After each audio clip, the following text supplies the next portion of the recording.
WWE wrestlers at times have tried to venture outside the world of professional wrestling to test the waters of other careers they could have, or just for a bit of fun. So I decided to compile some examples of WWE wrestlers who were in non-WWE video games, and how they fared. There won't be any examples of wrestlers in other sports games, because that isn't where the goofiness or fun is. If you want more wrestling and video game content, please like and subscribe. Now let's dive into the weird world of games that feature WWE wrestlers. The Command & Conquer series is a real-time strategy game with a ton of entries. The more notable ones were the Red Alert installments, set in an alternative universe where the Allies fight the Soviet Union, always full of zany and silly cutscenes. Red Alert 3 featured some big names, including J.K. Simmons, Tim Curry, and George Takei. I think part of the charm of these games is the campiness of it all. I do not understand. Red Alert 3 Uprising was more of a side story, a standalone single-player expansion that included the styling, profiling wrestling legend, Ric Flair. Before we even jump into the game itself, you have to see the promos EA made for the game. You're logged into Battlecast Primetime, and I'm joined by the man, the myth, the legend, the 16-time heavyweight champion of the world, the Nature Boy, Ric Flair. Woo! Woo! Woo! So, Rick, what's it like to know that you were definitely the most badass to ever grace the presence of Red Alert 3? I think it's phenomenal that you casted the Nature Boy, the 16-time World Heavyweight Champion, to be...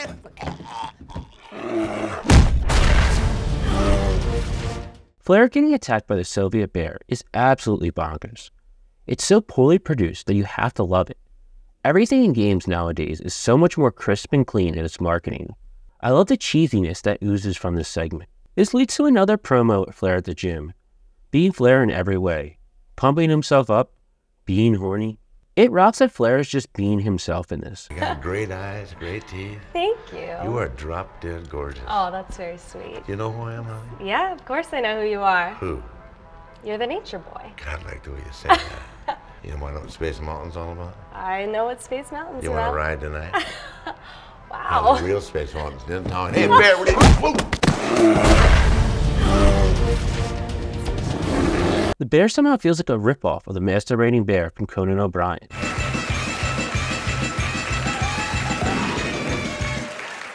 Later, a third promo for the game with Flair was released, topping the wackiness of the previous two segments. Heck no, the Nature Boy's out here in L.A.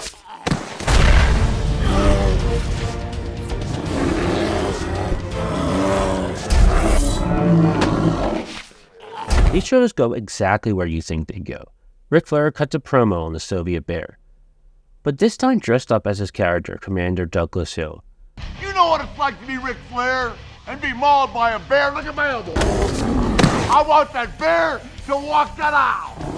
I want that bear on the set right now. I want the bear. Woo!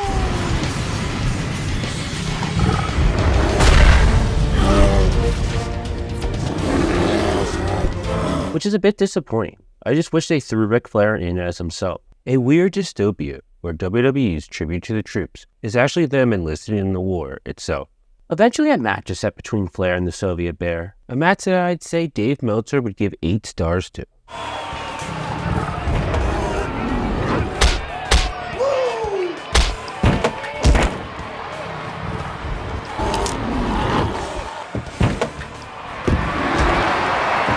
Again, such low production value, needless sound effects and crowd noise, random cuts back to Flair in his robes, a masterclass in how to use a wrestler in a video game promotion. The best part is, we haven't even gotten to the game itself. Red Alert 3 Uprising features commander challenges, where the player must defeat enemy commanders under different scenarios. Commander Hill, is a part of the challenges you can play. Commander Douglas Hill comes out of retirement because he's disgusted with the Allied troops. He also despises the Soviets in Japanese. Coming out of retirement, this just sounds like Ric Flair. I wrote the book on tank tactics, boy. Pay attention, because you're about to learn what it takes to be a real commander. This absolutely rocks. You cannot see Flair as anything but Ric Flair.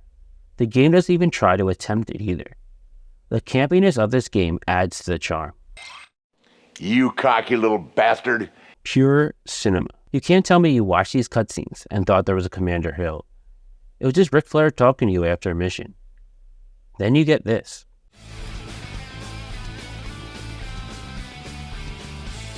Without any context, he just looks insane. But of course, the best cutscene is what you all assumed it would be. Woo! I really hope they make another Command & Conquer and feature a whole roster of WWE stars.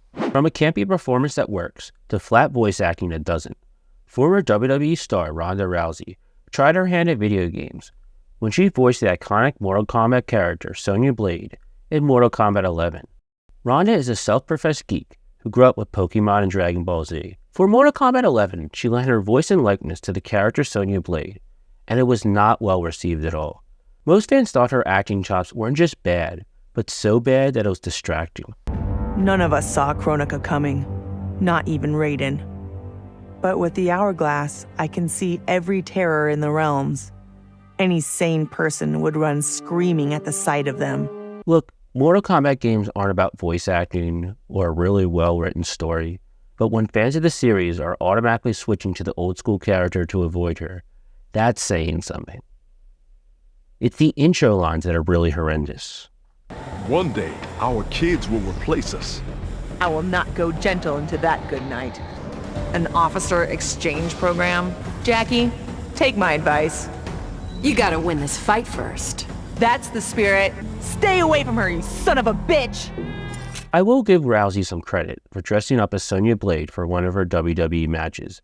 At least she seemed committed to the role, even if she just wasn't good at it.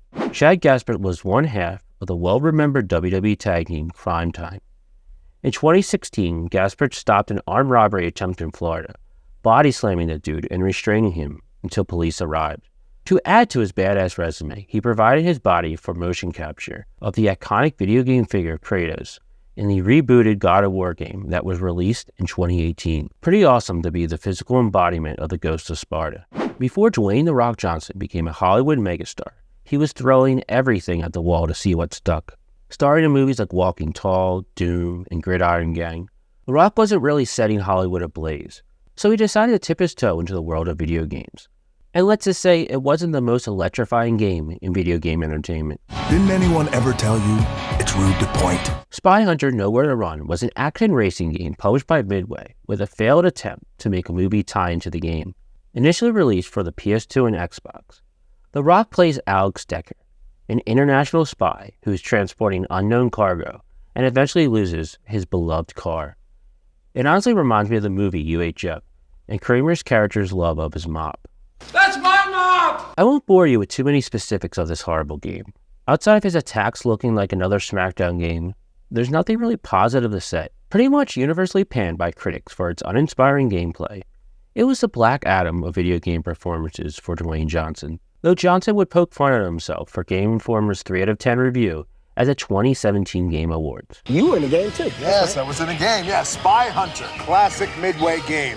Dun, dun, dun, dun, dun, dun, dun, dun, dun, dun, dun. 2006. I'm still loving my 3 out of 10 review from Game Informer, by the way. 3 out of 10. Okay, Thanks, guys. that's all right, fine.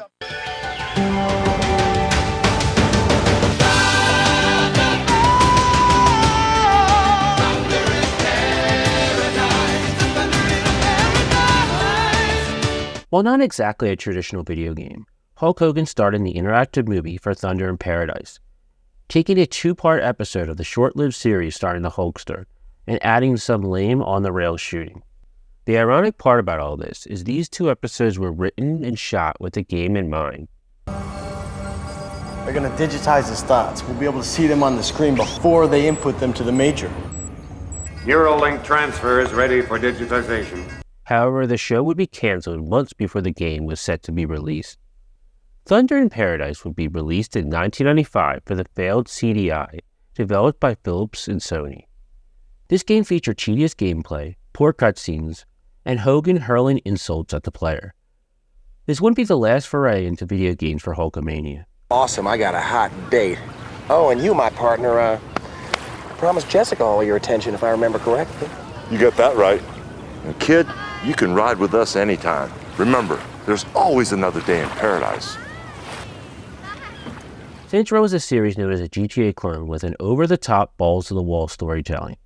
But did you know that Hulk Hogan voiced a character in Saints Row 3? He plays an unmasked luchador who is seeking revenge on those who caused him shame. You do a few missions for him, but I just can't get over how toned down Hogan is here. But don't worry, I'll chisel you out of diamond. How? By making you experience the worst pain imaginable. I have no idea why they decided to tone him down for this. They have him acting serious instead of saying, "This is what you gotta do, brother." Well, you know something, brother. But the thing is, brother. The Saints Row fun doesn't stop there. For Saints Row 4, wrestling legend Roddy Piper plays himself. During a mission called He Lives, a reference to Piper's star role in the 80s flick They Live, you come across Piper in one mission, where he assists you in tracking down actor Keith David. During David's nightmare simulation, Piper pulls off some pretty sick moves during these fights. Dave Batista is dying to play Marcus Phoenix in a movie adaptation of the Gears of War franchise. Put this man in Gears of War. Xylon Williams, I love you. Come on, dude, let's do this. I've been begging for this part for years. This is my destiny to play Marcus Phoenix. God, Xylon, I love you. While the movie hasn't gotten off the ground, he got his chance to portray Marcus when they added him into the campaign for Gears 5, complete with voice acting and all. Nightmares.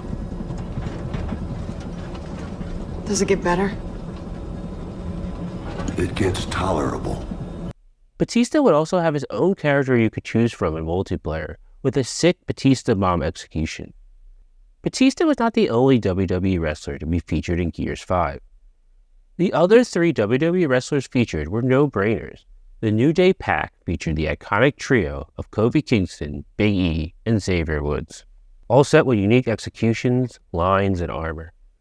Not to mention their own New Day Lancer. The appearance of the New Day fits right in considering how much they love gaming and nerd culture. Xavier Woods has his own YouTube gaming channel, Up, Up, Down, Down. They've wowed fans with outfits inspired by video games and anime. The trio would even come out in their Gears 5 armor with the iconic Lancer and a box of Gears of War cereal, replacing the usual Bootios. This is probably the most satisfying WWE wrestler tie-in to a non-WWE game. Actual fans of a game series adding not just their gimmick, but their own personalities to the game, in a way that really aligns with what the franchise is all about. I hope you enjoyed learning a bit about WWE wrestlers who appeared in non-WWE games. If you want more wrestling and video game content, please like and subscribe.